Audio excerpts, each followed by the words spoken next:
আৰক্ষীৰ থানা ঘেৰাও শ লোকৰ ঘেৰাও কৰিলে চক্ৰ বিষয়াৰ কাৰ্যালয়ও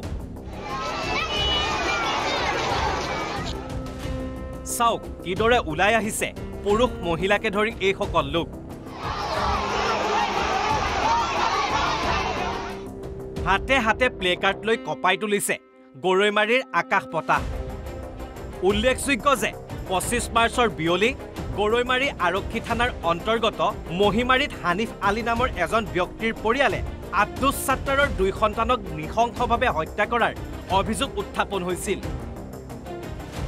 আনহাতে ঘপিয়াই গুৰুতৰভাৱে আহত কৰিছিল আব্দুছ ছাত্তাৰকো এই ঘটনাৰ পাছতেই 26 মাৰ্চত স্থানীয় ৰাইজে হত্যাত অভিযুক্ত পৰিয়ালৰ বাসগৃহ ভাঙি চুৰমাৰ কৰিছিল মঙ্গলবাৰে নিশা গৰৈমাৰী আৰক্ষীয়ে হত্যাকাৰী হানিফ আলী আৰু তেওঁৰে পুত্ৰ ইনজামুল হকক আটক কৰিছিল আজি স্থানীয় ৰাইজে স্থানীয় গৰৈমাৰী আৰক্ষী থানা আৰু গৰৈমাৰী চক্ৰ বিষয়াৰ কাৰ্যালয় ঘেৰাও কৰি হত্যাকাৰীক ফাঁচীৰ দাবীত প্ৰতিবাদ সাব্যস্ত কৰে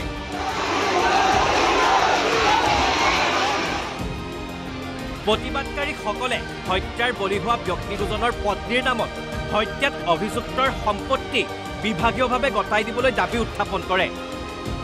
ইফালে আটকাধীন হত্যাৰ অভিযুক্ত ব্যক্তি দুজনক আৰক্ষীয়ে জেল হাজতলৈ প্ৰেৰণ কৰা বুলি জানিব পৰা গৈছে যেটা একটা হত্যাকাণ্ড হল এইটো খুব দুখ লগা আৰু অতিকৈ মানে বেয়া ঘটনা আমাৰ সমাজৰ নহয় এইটো সমগ্ৰ দেশৰ কাৰণে খুব দুঃখজনক ঘটনা তো এই ঘটনা সংক্ৰান্তত আমি যিখিনি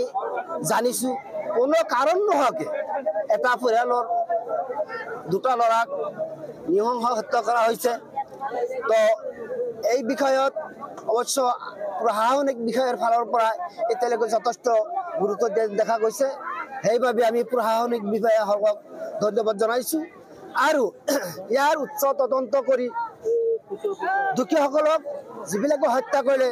তেওঁলোকক আইনৰ যোগেদি তেওঁলোকক আমি ফাঁচীৰ দাবী উত্থাপন কৰিছো খুনতলিৰ পৰা নয়ন আলীৰ ৰিপৰ্ট অসম লাইভ 24